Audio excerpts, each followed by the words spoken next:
এক আপুর রিকোয়েস্টে আজকে করে দেখাবো ইলিশ মাছের পাতলা ঝোল।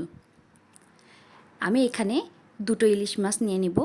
ইলিশ মাছের ওজনটাই প্রায় 800 গ্রামের মতো।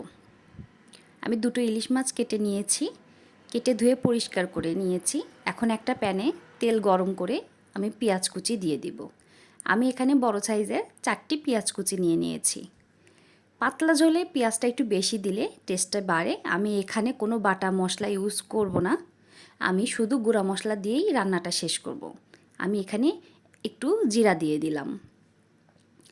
এখন দিয়ে দিব কাঁচামরিচ, দিয়ে দিব হাফ চামচ হলুদের গুঁড়া, 1 চামচ মরিচের গুঁড়া, হাফ চামচ ধনিয়া গুঁড়া, স্বাদ মতো লবণ দিয়ে আমি একটু কষিয়ে নেব। এখন হালকা পানি দিয়ে দিব, পানি দিয়ে একটু ভালোভাবে কষিয়ে নেব। যখন তেলটা উপরে উঠে আসবে তখন আমি এর ভেতরে মাছগুলো দিয়ে দিব। আমি মাছটা আগে থেকেই 10 মিনিটের জন্য হলুদ লবণ মাখিয়ে রেখে দিয়েছিলাম, সেই মাছটা এখন দিয়ে দিচ্ছি।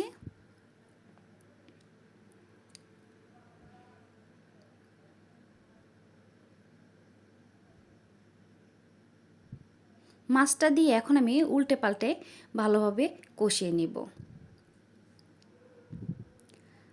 মাছটা কষানো হয়ে গেলে আমি এখানে বড় কাপের 1 কাপ পানি দিয়ে দিব। পানি দিয়ে ভালোভাবে ঢাকা দিয়ে দিব। আমি ফিরে আসছি 15 মিনিট পরে। আমার রান্নাটা কমপ্লিট। এখন আমি পরিবেশন করব। সবাইকে ধন্যবাদ। আল্লাহ হাফেজ।